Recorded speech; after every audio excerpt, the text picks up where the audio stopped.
établi un système de franchise avec le concept Auchester Barber. Alors on va juste lui donner un petit coup de lingette nettoyante. Donc Auchester Barber, ça existe depuis combien de temps, Désiré? Ça fait donc 4 ans. Déclinez-nous un petit peu le concept et d'où est née cette idée de créer cette franchise, cette chaîne de... Bah allez-y, expliquez. Bonjour à tous déjà, je félicite tout d'abord cette initiative parce que c'est pas évident de pouvoir lier les jeunes et les grandes sociétés ou les entrepreneurs, donc c'était la première chose. J'ai pas inventé l'eau chaude comme on dit chez moi, donc cette idée est née d'un ami à moi qui a ouvert une franchise qui s'appelait 235 Barber Street, et de là j'ai voulu faire la même chose, si je puis dire, en low cost. Donc pouvoir donner les mêmes possibilités aux gens, c'est-à-dire en termes de produits, etc., tout en ayant un produit un peu moins cher.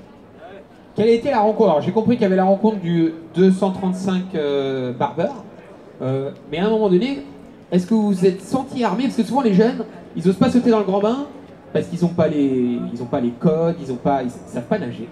À quel moment Désiré s'est dit, allez, je sais pas faire, mais je vais apprendre? Alors, j'ai eu un long parcours. Donc j'ai commencé l'entrepreneuriat en 2005, d'accord. J'ai tout d'abord commencé par une auto-école dans le centre-ville d'Argenteuil. C'était très compliqué, très long, parce que j'étais en création, j'étais un jeune entrepreneur, donc c'était pas du tout évident. Et de là, tout s'est enchaîné. D'une auto-école, j'ai pu ouvrir un magasin de chaussures Jordan, exclusivement Jordan, et de là j'ai fait de la restauration.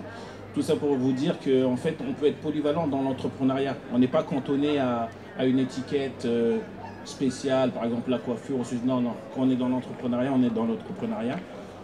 Suite à ça, j'ai fait la franchise Auchester Barber avec plus d'une vingtaine d'enseignes un peu partout en France, en passant par Perpignan, Narbonne, Rouen, Compiègne, Beauvais, un peu partout en France.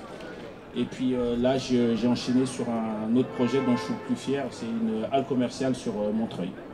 Alors, vous êtes couteau suisse, polyvalent, multicarte.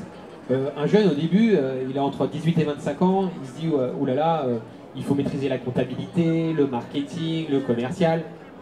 Je ne suis pas compétent. » À qui vous vous êtes adressé pour justement monter en compétence sur, sur tous ces sujets parce qu'à un moment donné, il faut être bon en tout. Comment vous avez fait pour devenir bon en tout, Désiré?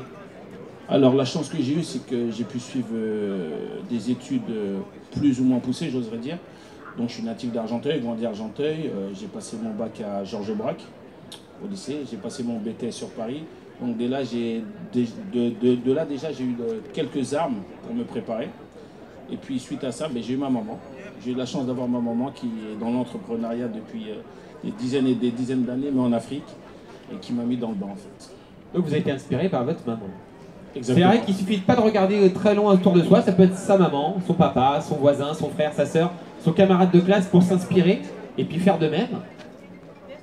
Vous êtes laissé inspirer par maman, vous devez être fier de lui avoir prouvé que vous avez réussi. Mais c'est quoi votre plus grande réussite? Est-ce que c'était l'auto-école? Est-ce que c'était le magasin de chaussures? Est-ce que c'est ce réseau de franchise? Pour moi, ma plus belle réussite, c'est la halle commerciale de Montreuil. Parce que j'ai récupéré toute une halle commerciale que j'ai cantonnée et ensuite j'ai fait rentrer des locataires à l'intérieur. Chose que j'aurais pensé inimaginable il y a même quelques mois, on va dire. Hein. Je ne vais même pas dire il y a quelques années. Donc c'est vraiment la chose dont je suis le plus fier. Et du coup, je suis vraiment fier de ça. Donc on pourra vous retrouver à Montreuil très prochainement dans le 93. Je vous invite même à venir à la halle commerciale de Montreuil. Il y a tout. Il y a un salon de coiffure, une rôtisserie, des restaurants, des bars, des lunchs, il y a un peu de tout. Donc c'est un peu comme ce forum ici. Vous habitiez derrière, juste place Saint-Just, c'est cela? J'étais juste ici. Juste ici. Là, on a plein d'habitants qui sont face à vous, qui habitent le Val également. Qu'est-ce que vous pourriez leur donner comme conseil pour leur dire, allez, lancez-vous? Il y a beaucoup de sociétés déjà qui sont en recherche, mais on ne le sait pas. Donc grâce à des initiatives comme celle-là, déjà c'est déjà bien. Et puis se rapprocher des gens, des référents dans les écoles ou dans les institutions qui pourront vous guider, qui pourront vous épauler et qui pourront vous orienter sur ce que vous voulez faire. Parce que le problème, c'est très souvent ça, c'est l'orientation. On a l'âme, on sait ce qu'on veut faire, mais on est mal orienté. Donc il ne faut vraiment pas hésiter. On a rappelé tout à l'heure, Initiative 95, l'ouvre-boîte, la mairie d'Argenteuil qui peuvent vous aider à vous orienter. Merci Désiré. C'est moi qui vous remercie.